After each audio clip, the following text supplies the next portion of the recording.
বন্ধুরা, আজকে এই পাস্তার রেসিপি খাওয়ার পর তোমাদের মধ্যে এমন পরিবর্তন আসবে তোমরা নিজেই বুঝতে পারবে না।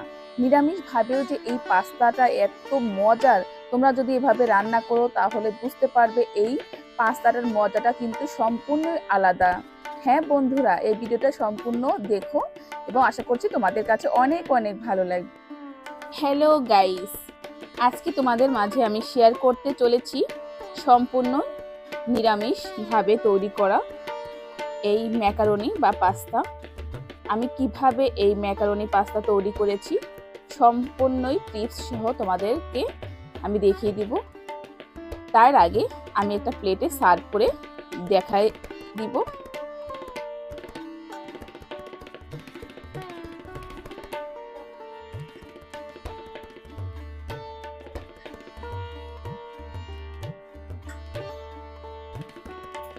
দেখো বন্ধুরা, আমার প্লেটে সার্ভ করা হয়ে গেছে। তো আজকে এই ম্যাকারনি রেসিপিটা দেখার পর তোমরা যদি এভাবে রান্না করো, তোমরাও কিন্তু খুব অল্প মশলা দিয়েই এই দুর্দান্ত রেসিপি বাসায় তৈরি করে করতে পারো। দেখো বন্ধুরা, জলটা কিন্তু ভালো করে ফুটিয়ে নিতে হবে। দেখতে পাচ্ছ জলটা যেমন এরকম ছোট ছোট দানার মতো ফুটছে, এরকম যখন হবে তখন আমাকে দিতে হবে লবণ।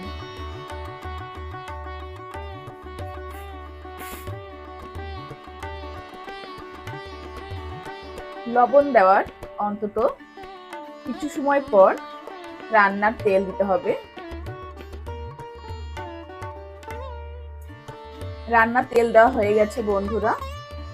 এবারে আমি ম্যাকারনি বলতে পারো পাস্তা এক বাটি একটু কম দিয়ে দিচ্ছি।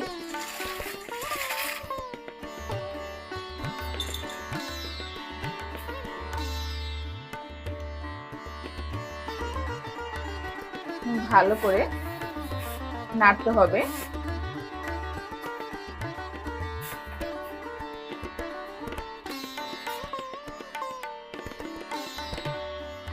সিদ্ধ হওয়ার পরে দেখাচ্ছি।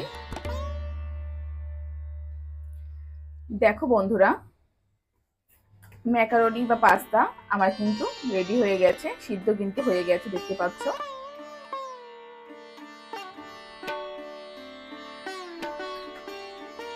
এবার আমি ঢেলে নিব।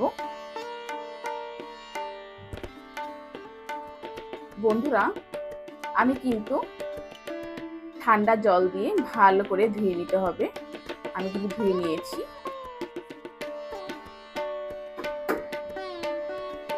আর এখানে আমি তেল দিয়েছি,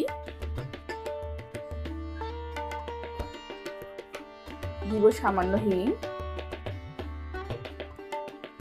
এবার দিয়ে দিব টমেটো, কাঁচা লঙ্কা আর আদা কুচি। এখন আদা কুচিটা ব্রাউন কালার হওয়া পর্যন্ত অপেক্ষা করতে হবে বন্ধুরা। এবার দিয়ে দিব হলুদ, জিরার গুঁড়ো, ধনের গুঁড়ো,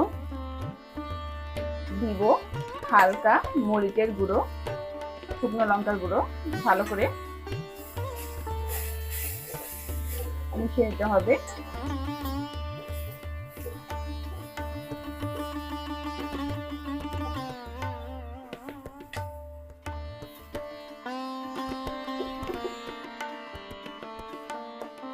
এবার দিয়ে দিব পাস্তা।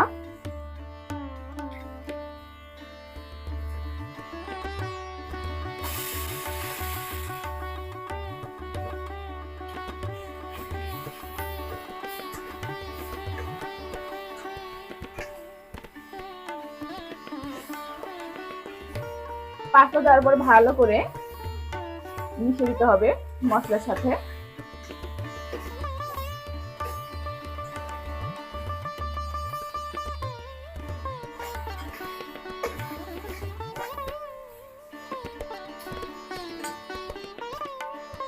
এবার দিয়ে দিব স্বাদ মতো লবণ।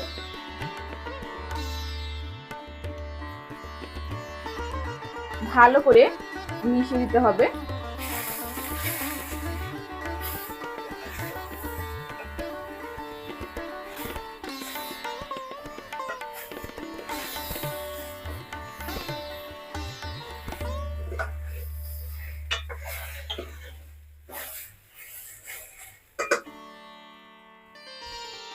এবার দিব সাম্বার মশলা।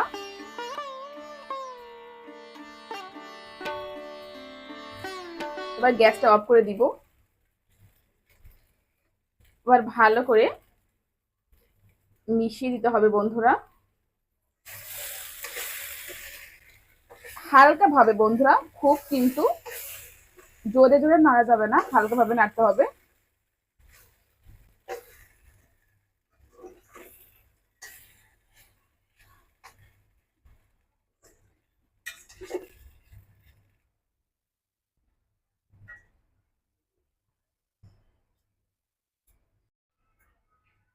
বন্ধুরা তৈরি হয়ে গেল দুর্দান্ত স্বাদের ম্যাকারনি রেসিপি, পাস্তা রেসিপি।